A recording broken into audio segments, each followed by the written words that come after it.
Dice la palabra del Señor, capítulo 2 de Primera de Corintios, versículo 12. Y nosotros no hemos recibido el espíritu del mundo, sino el espíritu que proviene de Dios, para que sepamos lo que Dios nos ha concedido. Lo cual también hablamos no con palabras enseñadas por sabiduría humana, sino con las que enseña el Espíritu, acomodando lo espiritual a lo espiritual. Pero el hombre natural no percibe las cosas que son del Espíritu de Dios, porque para él son locura y no las puede entender, porque se han de discernir espiritualmente. Pero en cambio el espiritual juzga todas las cosas, pero él no es juzgado de nadie. Amén. Estaba leyendo entonces este versículo 12, donde Pablo le refiere a la iglesia de Corinto. Y Pablo entonces viene hablando acerca de la revelación que es por el Espíritu de Dios. Y dice Pablo, y nosotros no hemos recibido el espíritu del mundo, sino el espíritu que proviene de Dios. Y concluye diciendo el verso 12, para que sepamos lo que Dios nos ha concedido. Y en esa premisa que da el apóstol Pablo quería enfocar el tema que me fue asignado acerca de buscar la presencia de Dios. Quería entonces contrastar ese anhelo de buscar la presencia de Dios con esta afirmación que da Pablo, para que sepamos lo que Dios nos ha concedido. Así que en esa búsqueda que nosotros tenemos continua delante de Dios, sí es muy necesario que tengamos en cuenta qué es lo que Dios nos ha concedido, qué es lo que tenemos ya, no lo que vamos a tener, sino lo que tenemos ya. El escritor a los Hebreos dice que si alguno se acerca a Dios, ¿qué dice el texto de Hebreos? Debe creer que le hay. Así que esa es una premisa que nosotros debemos de saber. Así que cuando yo me ubico en el contexto para saber lo que Dios ya nos ha concedido, entonces lo primero que yo debo establecer es que yo ahora tengo identidad y tengo relación con el Señor. Porque una cosa es uno buscar lo que no sabe que está buscando, pero otra cosa es cuando uno sabe lo que está buscando, y no solamente la palabra buscar como si algo estuviera perdido, sino que aquí la palabra buscar es un deseo profundo de querer más y más y más de la presencia del Señor, porque nosotros tenemos la puerta, tenemos el camino, tenemos la llave de acceso a esta presencia del Señor. Así que debemos de saber lo que ya Dios nos ha concedido. Y estaba leyendo ahí en Colosenses, en el capítulo 1, en esta carta del apóstol Pablo a los Colosenses, el capítulo 1, el versículo 12 de la carta a los Colosenses, dice el apóstol Pablo a la iglesia en Colosas. Estamos mirando entonces lo que Pablo le refería a la iglesia en Colosas, el versículo 12, hablando también de cómo Dios concede sabiduría espiritual. Y el verso 12 dice Pablo, con gozo dando gracias al Padre, y dice que nos hizo aptos para poder participar de la herencia de los santos en luz, el cual nos ha librado de la potestad de las tinieblas y nos ha trasladado al reino de su amado Hijo, en quien tenemos redención por su sangre, el perdón de pecados. Así que yo tengo que ser consciente de lo que Dios hizo en mi vida. Yo tengo que tener esa premisa, y yo lo digo esta noche a la iglesia. Ya la iglesia tiene una altura delante de la presencia de Dios, porque Dios nos ha dado posición en Él. Así que ya ahora somos hijos de Dios. Y cada creyente tiene que tener claro ya lo que Dios le ha concedido. Así que eso es importante para avanzar la posición que Dios nos ha dado. Y aquí entonces Pablo le dice a la iglesia en Colosas, debemos dar gracias a Dios con gozo dando gracias al Padre. Y dice que nos hizo aptos, porque no éramos aptos para participar de las bendiciones de Dios. No podíamos estar delante de su presencia. Recuerde que el pecado generaba separación entre los hombres y Dios, y no teníamos capacidad para tener esa cercanía ni ese acceso. Pero Él, en su propósito y en su voluntad, dice que tuvo misericordia para despojarse a sí mismo, para entregarse a sí mismo, para ofrecerse a sí mismo, para venir a perfeccionar una iglesia para sí mismo. Y todo el propósito era ¿cuál? Hacernos aptos. Y para hacernos aptos, el Señor operó en nosotros el milagro más grande que existe, que es el habilitar al hombre, que es quitarle el pecado. El pecado que no hay nada ni nadie entre los seres humanos que lo pueda quitar, pero que es el pecado el que nos tenía alejados de Dios. Pero Él, en su misericordia y en su propósito, se humilló a sí mismo y tomó su vida y tomó mi vida, que estaba perdida, que estaba alejada de Dios, que no teníamos propósitos claros con Dios, que no teníamos camino, que no teníamos futuro, que no teníamos pactos ni teníamos herencia en Dios. Pero Él, en su misericordia, nos hizo aptos para participar de la herencia de los santos en luz. ¿Cómo así que nos hizo aptos? Esa expresión significa que Él debió de operar en nosotros esa obra extraordinaria, que hay que recordarlo, porque a veces los creyentes nos olvidamos de ese momento extraordinario. Como decía nuestro hermano Eliseo, 4 cosas que se me quedaron a mí de una conferencia que le escuchaba al hermano Eliseo. Y él decía, porque el evangelio, en la obra de Dios, el evangelio hay que oírlo, el evangelio hay que creerlo, el evangelio hay que recibirlo, y en el evangelio hay que perseverar. Así que yo consideraba esto, que el evangelio hay que oírlo, creerlo, recibirlo y perseverar. Y eso es lo que Dios operó en nosotros para hacernos aptos, que Él permitió que nosotros escucháramos de la palabra. Y yo no me acuerdo, o no pudiéramos decir en qué momento usted, cada uno tiene una experiencia, y con esa experiencia una vivencia del día que por primera vez le puso cuidado al evangelio de la verdad. ¿Se acuerda el día que el evangelio causó en usted un impacto y usted lo creyó? No sé de la forma en que Dios trató contigo, pero llegó el momento que dijo, yo de esta no me la pierda, yo lo voy a recibir. Y llegamos a la iglesia y escuchamos la palabra y rendimos nuestra vida a Jesucristo el Señor. Y ese día lo oímos, lo creímos, lo recibimos, y a partir de ahí comenzamos a perseverar en la palabra. Y ese perseverar significa el arrepentimiento. Y comenzó en nosotros el regresar a Dios, la conversión, la transformación de nuestro pensamiento, de nuestras conductas. Y comenzó el Señor a nosotros a darnos un propósito de vida. Y comenzó el Señor a operar hasta el día que dijimos, bueno, yo necesito ser bautizado porque necesito arreglar cuentas con Dios. Y cuántos aquel día glorioso del bautismo nos acordamos de ese acto donde Dios se nos metió hasta más allá del cuerpo, se nos metió al alma, hicimos un pacto con Él, hizo un pacto Él con nosotros, que su sangre nos limpiaba y su nombre nos perdonaba, y Él nos revestía de su presencia para estar revestido de Cristo.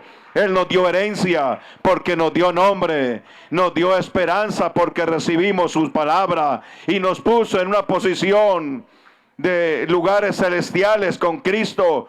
Así que ese día pudimos tener nuevamente relación con el Señor, y ya no sentimos a Dios lejos, sino que ahora lo sentimos cerca, y nos acordamos de esos primeros días, ojalá que sean los mismos, donde sentíamos que íbamos livianitos por la vida, porque el Señor había causado en nosotros el milagro de la vida espiritual. Nos hizo aptos para participar de la herencia de los santos en luz, el cual nos libró de la potestad de las tinieblas y nos trasladó a la potestad de su amado Hijo, ahora en quien tenemos redención por su sangre y el perdón de pecados. Y en ese traslado significa que nos dio posición. Él nos trasladó de la potestad de las tinieblas a la potestad de Jesucristo. ¿Sabe qué significa eso, iglesia? No estamos bajo la potestad de las tinieblas. Ahora tenemos un gobierno nuevo que es Jesucristo en nosotros. Estamos bajo la potestad de Jesucristo. ¿Sabe usted qué significa eso? Que Jesucristo es tu guardador. Él está arriba tuyo. Él está detrás tuyo. Él está bajo tus pies. Él va delante tu camino. Y lo más grande del pacto es que Él escogió tu vida para hacerte templo del Espíritu Santo. Y así que llegamos a tener entonces esa relación. Por eso esa relación, Pablo le dice a la iglesia en Corinto, para que usted sepa lo que Dios ya nos ha concedido. Así que hoy ya tenemos relación. Y eso es lo que debemos de creer la iglesia. Claro, cuando uno escucha las corrientes de este siglo, a veces nos hace pensar que somos igual que los otros que no tienen esperanza. Y nos lleva a pensar igual que los otros. Y nos hace pensar que nos van a coger las mismas circunstancias que los otros. Pero yo creo lo que la palabra del Señor dice, que yo estoy bajo la potestad de Jesucristo el Señor. Que yo soy pueblo escogido de Dios. Que yo tengo ahora promesas. Y las promesas son en Él, sí, amén. Tenemos promesas nuevas. La iglesia tiene bendición cada mañana. Y mientras dormimos, Dios nos guarda. Dios sustenta nuestras vidas.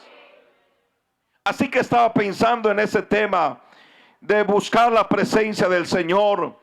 Que no nos pase lo que les pasó a los discípulos. ¿Se acuerdan de algunos discípulos que habían caminado con Jesús? Y ellos pareciera que no se acordaban de lo que Dios ya les había concedido. Un día Tomás dijo: Señor, no sé cuál es el camino. Había caminado casi 3 años y Tomás no sabía cuál era el camino. Y tuvo que preguntarle: Señor, tú te vas, entonces nosotros no sabemos cuál es el camino. Y Jesús, ¿qué tuvo que decirle? Tomás, yo soy el camino. Yo soy la verdad y yo soy la vida. Caminaba con Jesús, pero no sabía que Jesús era el camino, y mucho menos la verdad y la vida. Ahí mismo Felipe preguntó y dijo: Señor, muéstranos al Padre y nos basta. Y Jesús tuvo que decirle a Felipe: tanto tiempo hace que estoy con vosotros, Felipe, y no me conoces. El que me ha visto a mí, ha visto al Padre. ¿Cómo dices tú que le muestre al Padre? Porque ellos tampoco eran conscientes de lo que ya el Señor les había concedido. A veces nos puede pasar así en la iglesia, que no entendemos o no alcanzamos a ver la posición que ahora tenemos frente a la presencia del Señor. Así que podemos acercarnos las veces que querramos a la presencia de Dios. Porque para la iglesia del Señor, su rostro no está escondido. Para la iglesia, la presencia del Señor está disponible las 24 horas del día, porque Él nos hizo aptos. Y eso que nos hizo aptos, dice Pablo a los Gálatas, que Él llevaba las marcas, las huellas de Jesucristo. Y esta iglesia, cuando me refiero a iglesia, me refiero a usted. Usted lleva en su cuerpo las marcas del Señor Jesucristo. Así que cuando tú clamas, clama como hijo. No clama como un desconocido. Cuando yo me postro como hijo. Cuando yo me acerco, no me acerco como desconocido, me acerco como hijo. Y que padre esconde su riqueza de la presencia de sus hijos. Hay que reconocer la posición que Cristo nos ha dado. ¿Se acuerdan de la historia de los que iban rumbo a Emaús? Dice entonces la Escritura que caminaban 2 discípulos a Emaús. Y en el caminar se apareció un extraño y le dijo: ¿qué diálogo tienen entre ustedes? Ellos dijeron: eres tú el único forastero que no sabe lo que le pasó a Jesús Nazareno. Y se fueron contando lo que ellos habían vivido acerca de Jesús. Pero ellos caminaban y miraban a un hombre desconocido, pero a la vez bien conocido, porque ellos van testificando lo que Jesucristo les había hablado, pero ignoraban lo que Jesucristo había hecho y quién era el que iba con ellos. Dice el texto 16: mas los ojos de ellos estaban velados para que no lo conocieran. Y le dijo: ¿qué pláticas son estas que tenéis entre vosotros mientras camináis? ¿Y por qué están tristes? Así que estaban dos discípulos que tenían los ojos espiritualmente cerrados. Y también el texto dice que estaban tristes. Y Jesús le dice: ¿por qué estáis tristes? Y ellos siguen llevando la narrativa hasta que el desconocido hace que se va por otro camino. Ellos dijeron: se hace tarde, pasa y quédate con nosotros. Y cuando ellos le dijeron que entraran, entonces el verso 28 dice: llegaron, 24-28 de Lucas, a la aldea donde iban, y él hizo como que iba más lejos, mas ellos le obligaban a quedarse diciendo: quédate con nosotros porque se hace tarde, el día ya declinado. Entró pues a quedarse con ellos, y aconteció que estando sentado con ellos a la mesa, el desconocido tomó el pan y lo bendijo y lo partió y les dio. Entonces les fueron abiertos los ojos y le reconocieron, mas él desapareció de su vista. Y el verso 32 dice: y se decía el uno al otro: ¿no ardía nuestro corazón en nosotros mientras hablaba en el camino, cuando nos abría las escrituras? No ardía nuestro corazón. Y estaba yo pensando en esto, que a veces como iglesia no ocupamos el lugar que debemos de ocupar. Cuando el evangelio a veces se nos hace extraño, o como cuando el pastor nos invita a un día de ayuno como el día de mañana, o a una programación como esta, porque a veces la sociedad nos hace creer que somos iguales que el mundo, y nos hace creer como si todavía tuviéramos el aguijón de la muerte en nuestras vidas, y no alcanzamos a entender que ahora somos la amada de Jesucristo. No alcanzamos a entender lo que Dios está operando a favor de la iglesia, y nos hace pensar que no tenemos capacidad, porque el maligno nos lleva y nos pone frente a un espejo para que miremos lo humano de nosotros. Pero en esto no es lo humano de nosotros, en la iglesia es la grandeza de Jesucristo que ha sido derramada en nuestras vidas, para que nos podamos acercar confiadamente delante de la presencia del Señor. Y eso me inspiraba también para ver el recorrido de la Biblia, de Cantar de los Cantares, el capítulo 5, que era una historia fascinante, una historia fascinante. Y Cantar de los Cantares, capítulo 5, el verso 2. Alguien escribió y tituló esto, yo no sé quién tituló este párrafo, pero lo tituló El tormento de la separación. Es el cántico de Salomón con la tsunamita. Y mire esta cantidad de contrastes cuando usted comienza a observar el texto.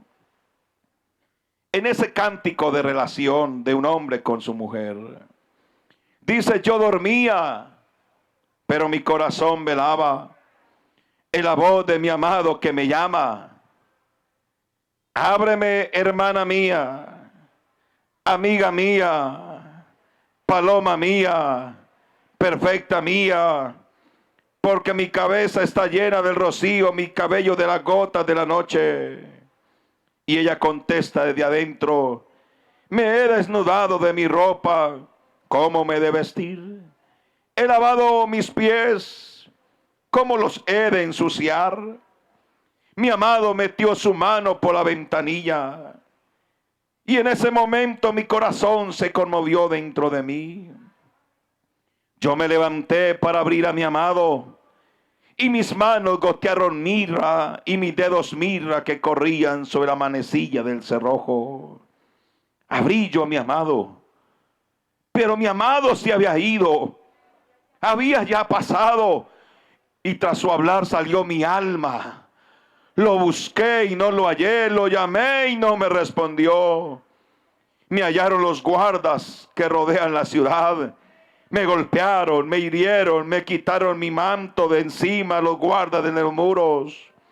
Yo os conjuro, doncella de Jerusalén, si halláis a mi amado, háganle saber que estoy enferma de amor. Y estaba mirando ese cuadro, que es un cuadro de relación. No sé dónde estaba el amado, pero el amado llegó de noche. Y se supone que la que estaba en su casa era la amada. Y la amada escuchó la voz que era la voz de su amado.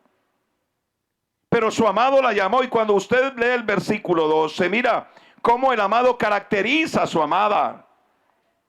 Y la llama hermana mía, amiga mía, paloma mía. Y la llama perfecta mía. Pudiéramos hablar de cada una de estas características de por qué llama así a la amada, pero bueno, ese no es el tema. Pero él la caracteriza. Parece que es el concepto que él tiene de ella. Esto da a entender que la tiene en una posición muy alta.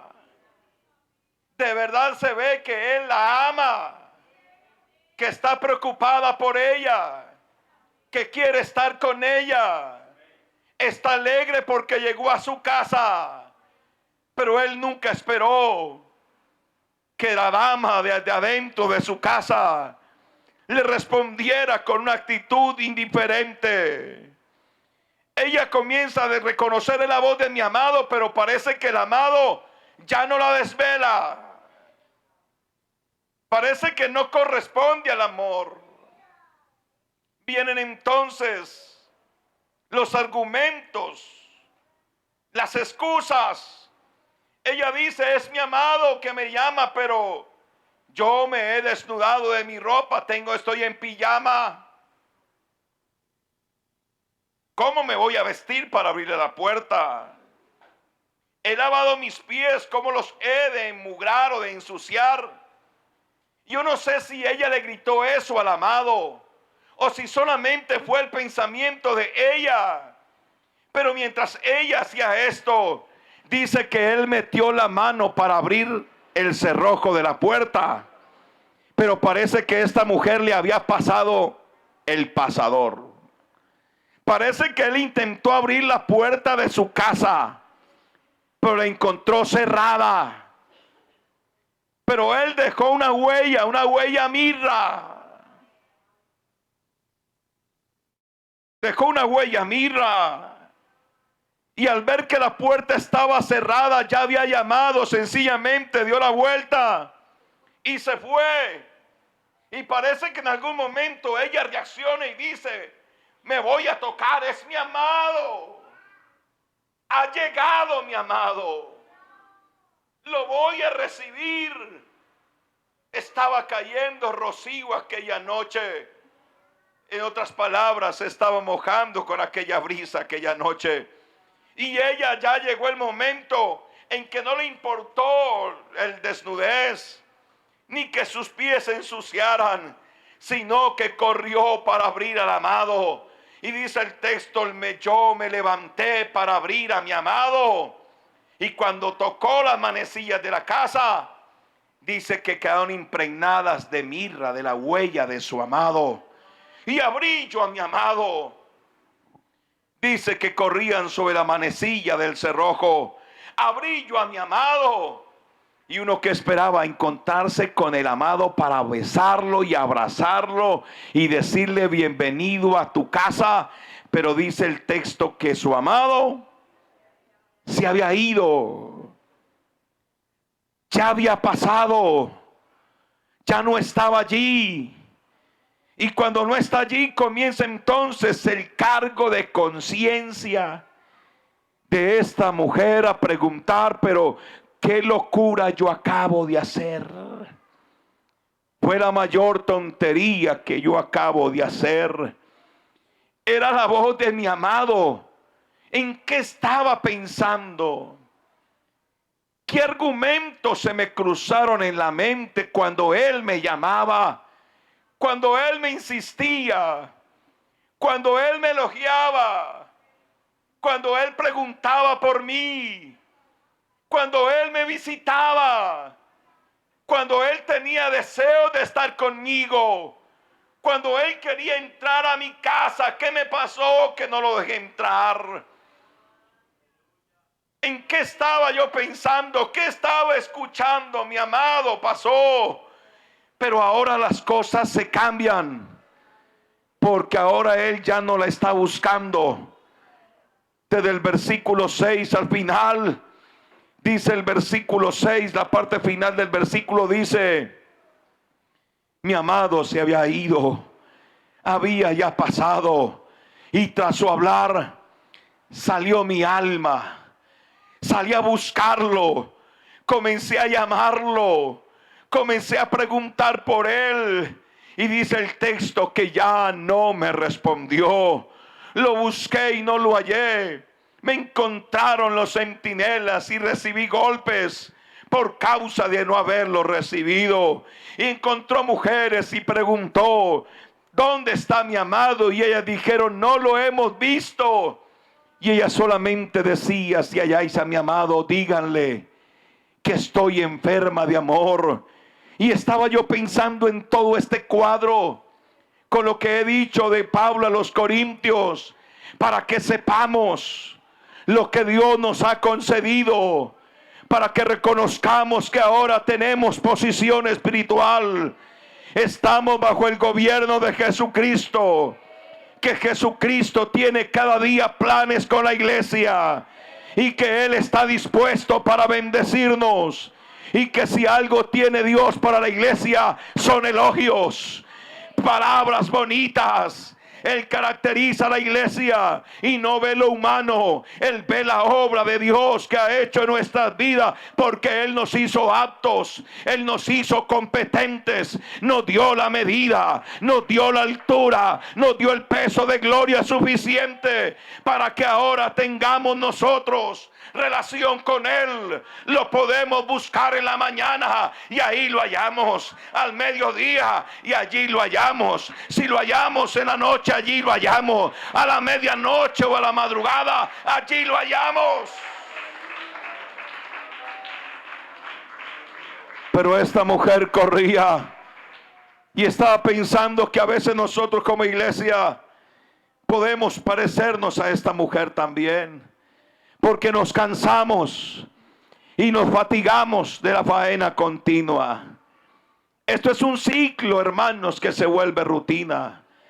Llega el lunes y alegramos el martes para volver al domingo, para volver al lunes. Y volvemos al domingo para llegar al lunes y volver toda la faena de la rutina. Y te levantas y corren el día tus quehaceres, y en la noche para volverte a levantar en la mañana, y volver en la noche para volver al otro día a coger la misma faena. Y a veces nos dejamos de lado esta relación que tenemos con Jesucristo.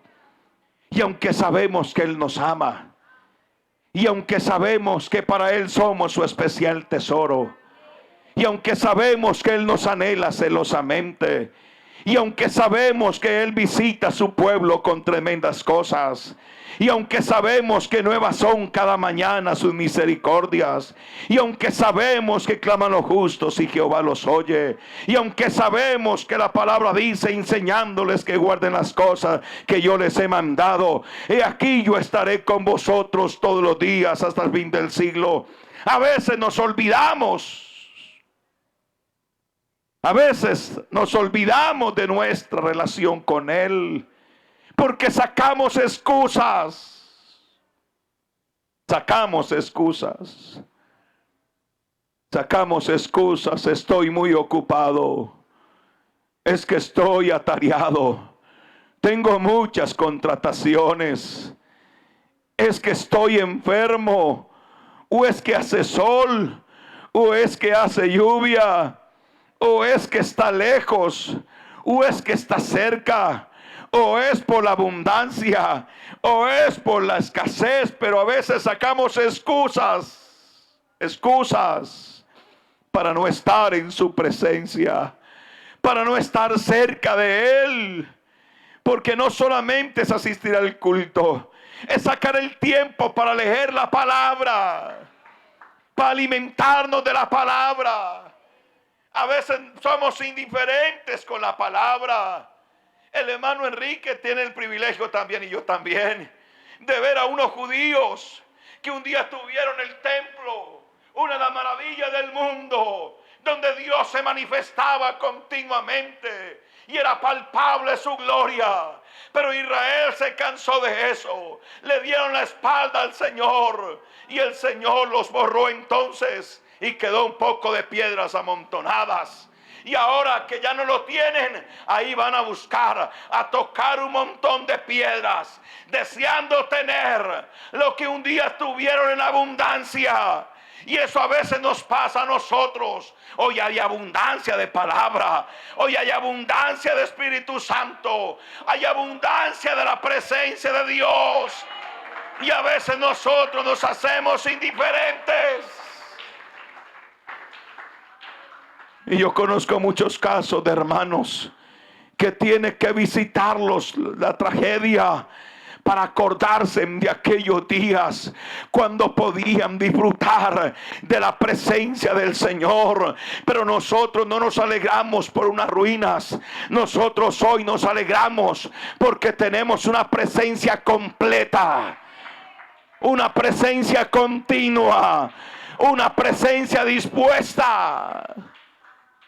Y que no te engañe el enemigo como querían engañar a esta mujer. Entonces en el versículo 9, alguien le dijo a esta mujer: ¿qué es tu amado más que otro amado? Oh, la más hermosa de todas las mujeres, ¿qué es tu amado más que otro amado, que así nos conjuras? Le dijeron: pues no busque más a ese amado, ya se fue, búscase otro amante, búsquese otra relación, construya otro estilo de vida. Pero esta mujer, que en un momento dado fue negligente, tiene que decir: no me ofrezcan otra cosa, no me pongan otro amado, porque mi amado es blanco, es rubio, es señalado entre 10,000. Su cabeza como oro finísimo, sus cabellos crespos, negros como el cuervo, sus ojos, en otras palabras, dice: como mi amado. No hay otro amado. Yo no puedo hallar descanso hasta que esté con mi amado. Iglesia, nosotros no podremos ya tener más contentamiento, sino solamente en la presencia de Jesucristo el Señor. Y quiero decirles que Jesucristo está dado a la iglesia para bendecirnos de una forma extraordinaria.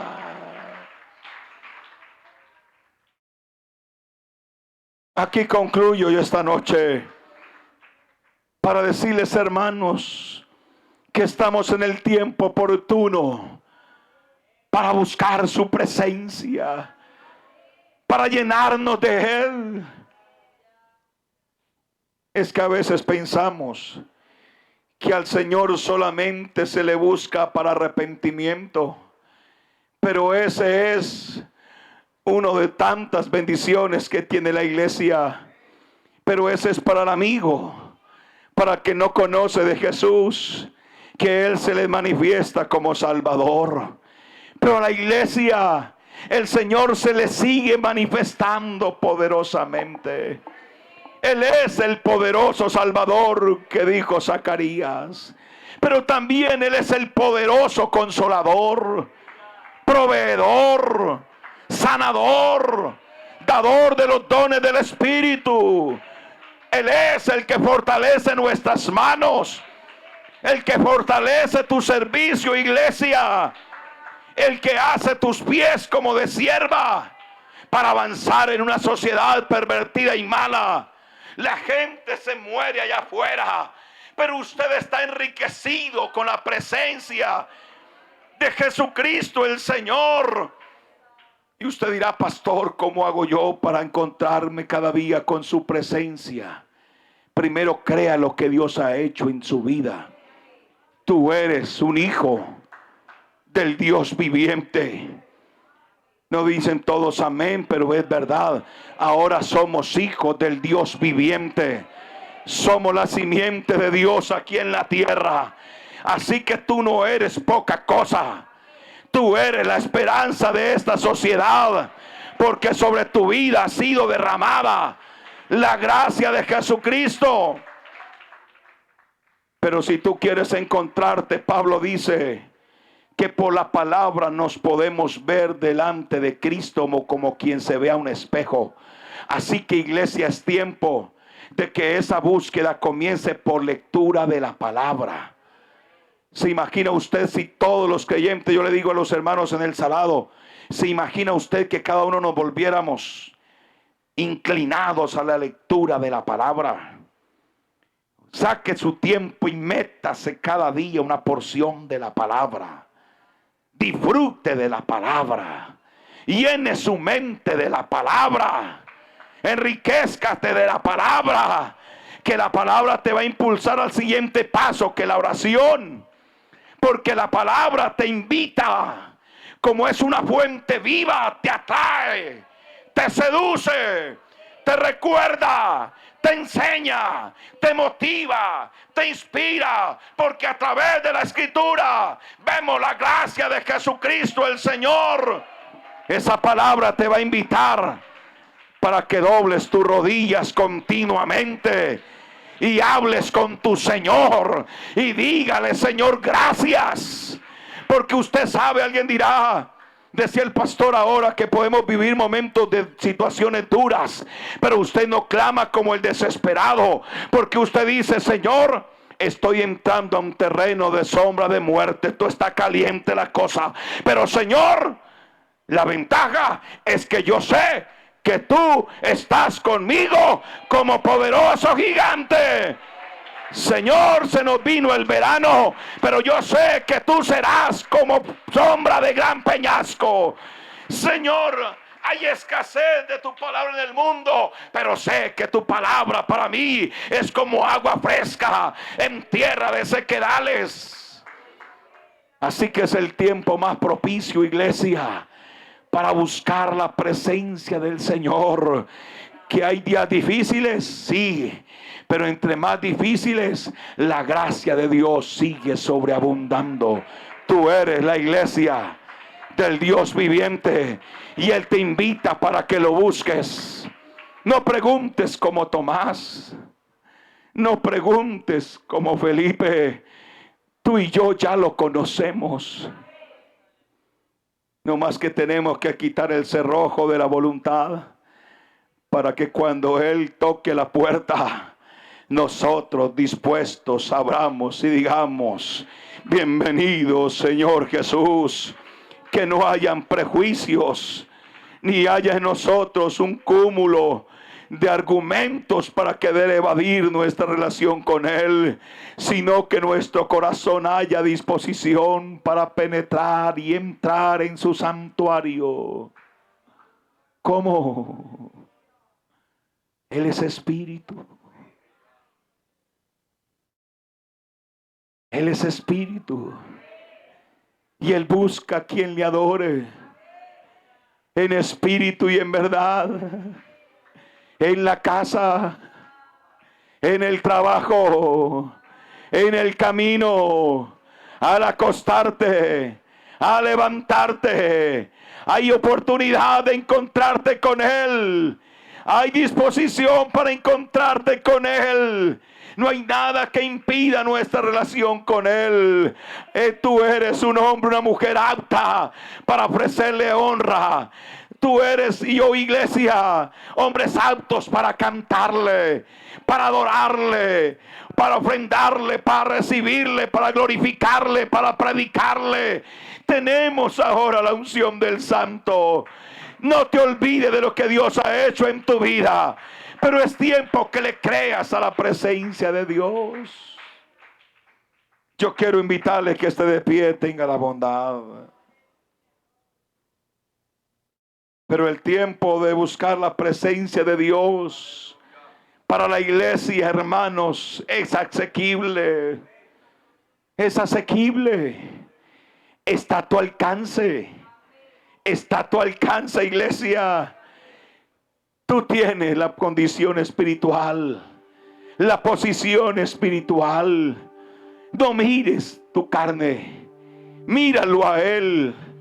Míralo a Él. Él sabe que tú te cansas. Él sabe que tú te fatigas. Él sabe que tú eres carne y hueso. Él sabe que eres humano. Pero con todo eso, así nos quiso salvar. Así nos quiso llamar. Así quiso darnos promesas. Así quiso darnos un pacto eterno. Pero basta que tú le creas. Créale, hermano. Cuando estés frente a la oposición, crea que Dios está contigo. Hermano, crea que Dios está contigo. Tú no estás huérfano. Tú no eres huérfano. El Señor está contigo como poderoso gigante. Y yo no sé cuántos esta noche tienen seguridad de que el Señor está con usted como poderoso gigante. Y si tú eres consciente de eso, ¿qué te impide para que lo honres y para que lo adores? Cualquiera de nosotros que esté viviendo algún momento difícil, esta noche yo le invito para que contemple la roca eterna en la que tú estás parado. Yo te invito para que mires la sombra y la cobertura gloriosa en la que estás habitando. Mira la habitación en la que Dios te ha puesto. Mira el nombre que Él te ha puesto. Mira la dignidad que Él te ha dado, para que esta noche pueda decirle: Señor, yo estoy convencido que soy un hombre o una mujer más que vencedora, porque tú me hiciste un vencedor. Tú me hiciste un vencedor. Y esta noche lo podemos adorar a Él. Lo podemos adorar a Él. Y si hay un amigo esta noche que quisiera entregarle la vida a Cristo, yo le digo: venga, porque Él también te hace apto para la vida eterna. Usted, hermano o hermana, que ha venido esta noche con un deseo de encontrarse contigo, Él está aquí a través de la palabra. Él está aquí. Quiere tocarte una vez más y quiere bendecirte con tremendas cosas. Y yo no sé si tú lo quieres honrar con ese aplauso, pero lo podemos adorar para honra y gloria de su santo y bendito nombre. Dele ese aplauso con fuerza a Jesús. Él está aquí esta noche.